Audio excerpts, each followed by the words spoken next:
Okay, pag-usapan natin 10 akala nyo bad foods, pero baka mabuti pala sa'yo. Okay? Basta sa moderate amounts, karamihan dito moderate amount. Minsan kasi mali na babasa natin, fake news tayo. So ito para alam natin at gaano karami. 10 yan tingnan natin kung pasado kayo. Number 1, nuts. Diba? Nuts and peanut butter. Marami nagsasabi ang peanut butter masama kasi mataba daw siya, mamantika, maalat. Actually, oo nga, may fat siya, mataas din siya sa calories. Pero peanut butter kasi gawa sa nuts eh. So, sa tamang amount, healthy siya. Like 1 tablespoon or ito, tingnan nyo, sa 2 tablespoon servings ng peanut butter, ang dami niyang protein. Gawa kasi siya sa nuts. 7 grams of protein, pampalakas. Marami siyang magnesium. Meron pa siyang phosphorus para sa buto. May zinc, mahalaga yung zinc, immunity, protein synthesis sa cells. May niacin for digestion, may vitamin B6 para sa heart at immune system. Actually, pag sa ibang bansa, yung mga mahihirap, like sa Africa, yung mga malnourished na bata, binibigyan sila peanut butter. Ito pampataba. So, kung hindi ka naman mataba, kailangan mo ng energy, lalo na sa bata, okay ang peanut butter. Pili tayo na syempre mas healthy na peanut butter. Okay din po ang mani. Mani is very healthy. Protein source yan eh. Imbis na karne, ito yung maganda rin sa utak. Pero pag sa mani, wag lang masyado maalat at mamantika. Okay? So sa tamang amounts, healthy ang peanut butter.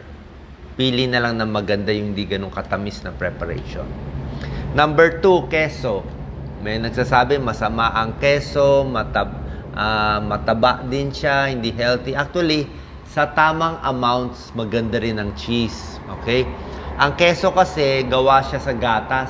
Diba? Ang gatas, tawag dyan, parang whole food eh. Complete food siya. Bakit complete food yung gatas o cheese?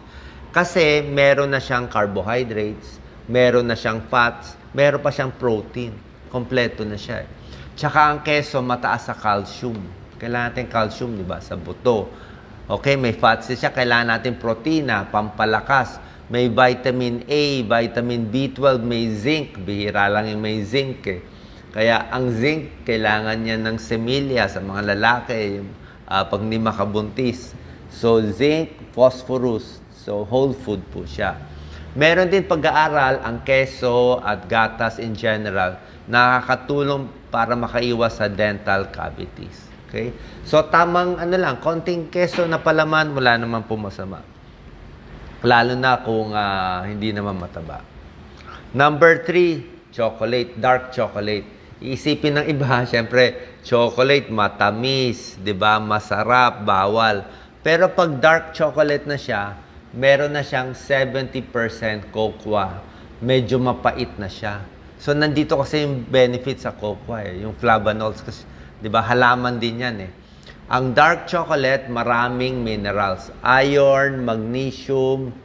Meron siyang good for the heart na flavanols.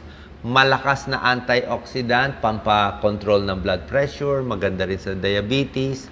At yung antioxidant niya, ayon sa isang pag-aaral, kasing lakas na ng mga prutas na iba. Pero hindi ko sinabi kainin mo tong buong dark chocolate Ang recommended lang siguro mga 30 grams, ganun lang. O kung ganito yung bar, hindi yung buo po, isang slice lang, ganyan lang. Ayan. Isa, dalawa, pinakamarami. May calories, pero meron din benefit. Kaya sinasabi ko, good food din siya sa tamang amount. Number 4, kape. Di ba? O may tao, ayaw ng kape. Ako, hindi ako gano'ng uminom ng kape. Kape kasi syempre nakaka-palpitate. Yung iba, pinapawisan, tumataas yung blood pressure. Yung iba, hindi makatulog sa kape. Opo, may side effect siya. Pero kung black coffee lang, kung simpleng black coffee, hindi mo naman lalagyan ng maraming whipped cream o asukal, may pag-aaral, may tulong siya eh. Meron nga sa pag-aaral, pampahaba ng buhay. May pag-aaral pa, nakakabawas siya ng heart disease, diabetes, para sa utak.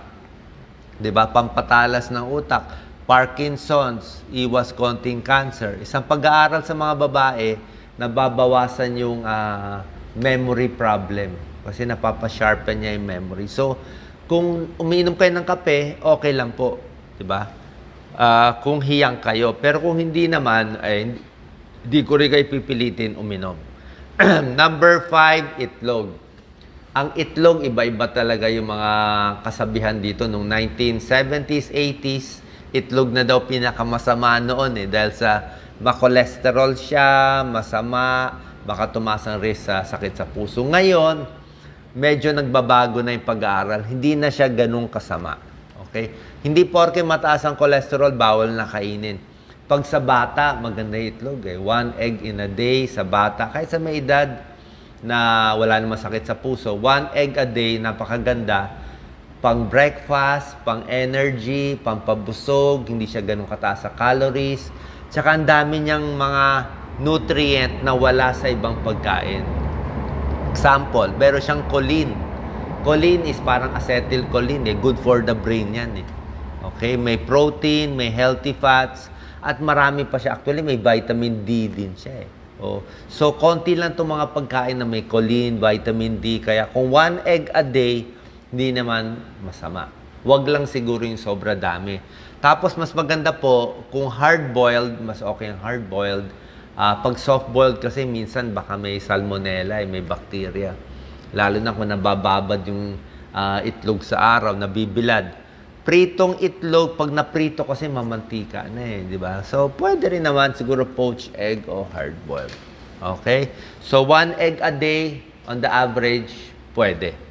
Pero, mas healthy pa rin yung egg white. Kung gusto nyo egg white lang, mas healthy pa rin. Yung egg yolk, konting ingat, pero kung 1 a day, pwede na.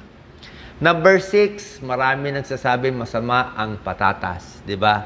Nakuha niya yung bad name niya sa French fries. Siyempre, pag ginawa mo ng hiniwa-hiwa mo na yung patatas, ginawa mo ng French fries, 4 na corner, puro mantika, puro asin. So, salty na siya, tsaka high fat na siya, di ba? Pero kung patatas lang mismo, healthy siya. Okay? Patatas, di ba, lagi natin nilalagay sa nilaga, sa mechado, sa ulam. Pag sinama mo siya as sahog, healthy po siya. Kasi mataas siya sa protein, fiber, may vitamin C siya, at mataas siya sa potassium. Actually, parang highest siya. Konti lang yung pagkain mataas sa potassium, di ba? Prutas, mataas sa potassium. Pero ito, mataas siya sa potassium. Pag bumaba potassium, delikado, di ba? Good for muscle cramps, good for the heart.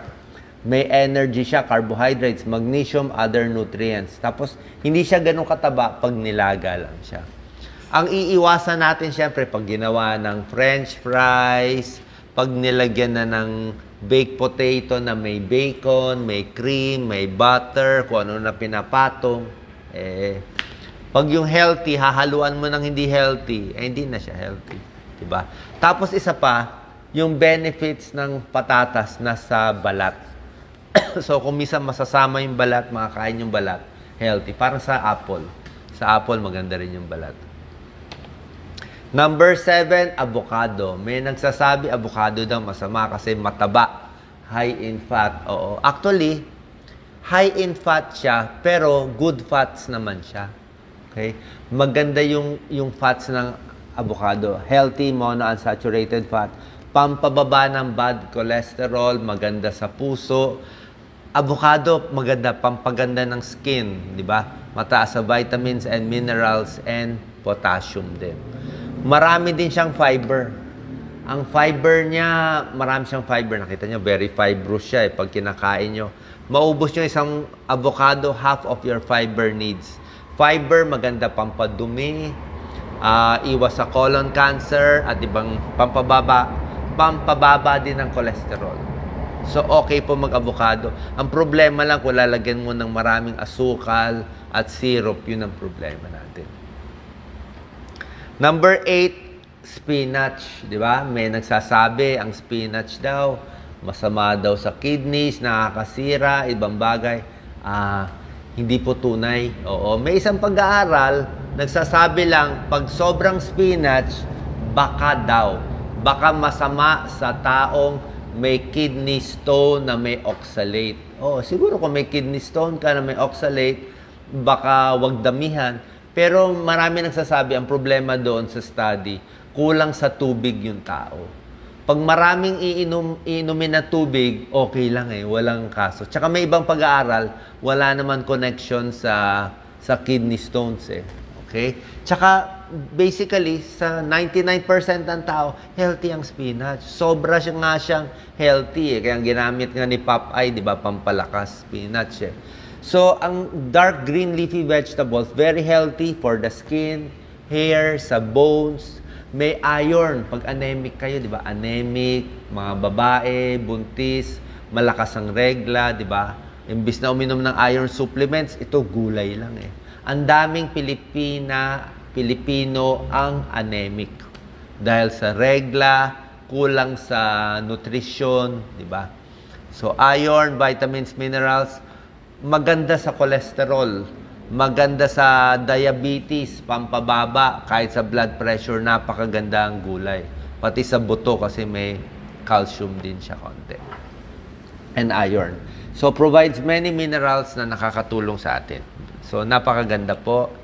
Ampalaya, okay? And gulay in general. Meron pa rin magko-comment, may maling akala ang mga Pilipino, basically sa Pilipinas lang ata to bawal daw ang gulay, pampataas ng blood pressure. Mali.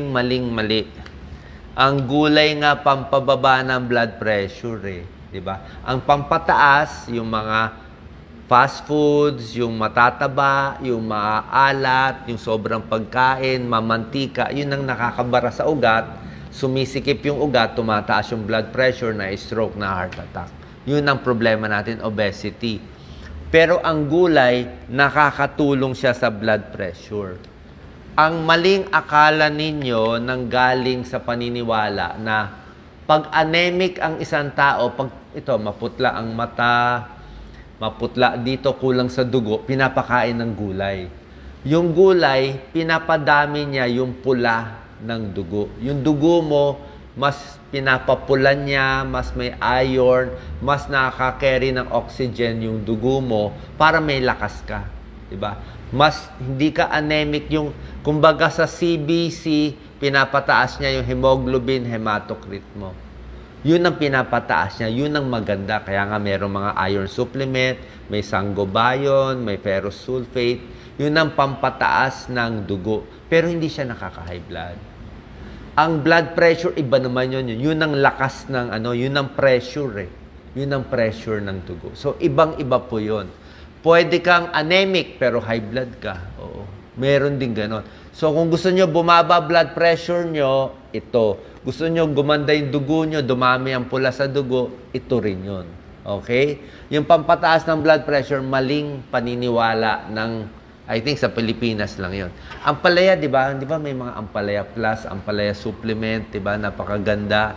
At yung ampalaya, pampababa ng blood sugar. May pag-aaral na po 'yan, 'di ba? Ginagamit 'to pampababa ng blood sugar. May isang pag-aaral, pag kumain ka na isang certain ampalaya, para ka nang uminom ng metformin, glibenclamide, ganun kalakas siya. Para ka nang uminom ng 1 tablet. Diba? Sabayan mo pa ng okra, pampababa ng blood sugar. So, good for blood sugar, good for cholesterol, iwas cancer, 3 to 10% pampahaba ng buhay, fiber, iwas sa colon cancer. Lahat po, halos napakaganda talaga. Sabi ko, kulang lang tayo sa gulay.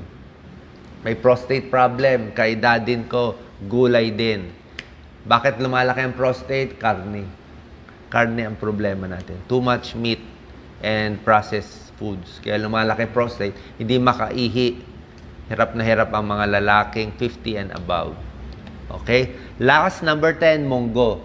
Meron na naman naninira sa munggo, bawal daw sa arthritis, pinapaviral. Hindi po tunay. Nagsalita na yung mga expert doctors, mga rheumatologists. Gumawa na nga sila ng libro Ang libro nila title, Munggo Pwede sa Arthritis. Munggo pwede sa arthritis. Yung ordinary arthritis, lahat naman pwedeng kainin. Yung mga osteoarthritis, rheumatoid arthritis, hindi naman bawal ang gulay. Yung sinasabi nyong uric acid na gouty arthritis, ang pinakabawal sa gout, kung mataas uric acid nyo, check nyo muna kung mataas uric acid nyo, tsaka nyo lang masasabi na gout yun. Tapos naglalabasan yung mga bukol-bukol dito. Ang bawal sa gout, karne, bopis, laman loob, alak. Yan ang tatlong pampataas ng uric acid. Tsaka kulang sa tubig. Pero monggo mismo, hindi po bawal kung 1 cup. Very healthy nga ang monggo eh. Protein nga na, di ba? Imbis na karne, ito ang alternative protein natin eh. Antioxidants, maganda sa puso. Maganda for digestion, pampababa ng LDL, bad cholesterol. Good for blood pressure and blood sugar. So pag ito kakainin nyo, pampahaba talaga ng buhay. Huwag lang tayo maniniwala sa maling akala. Okay?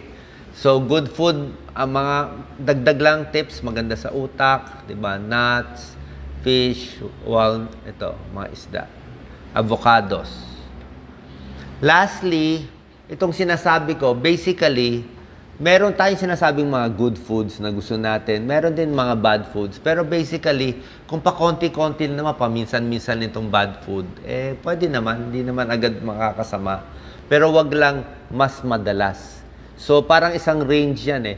Mas madalas lang tayo dito sa good foods at bawasan natin dito para makaiwas sa sakit, lalo na pag tumatanda, biglang nagsusulputan ang prostate, cancer, at iba pang mga sakit. So, bago lumabas ng sakit, ito yung makakapigil sa kanila. Salamat po. Thank you.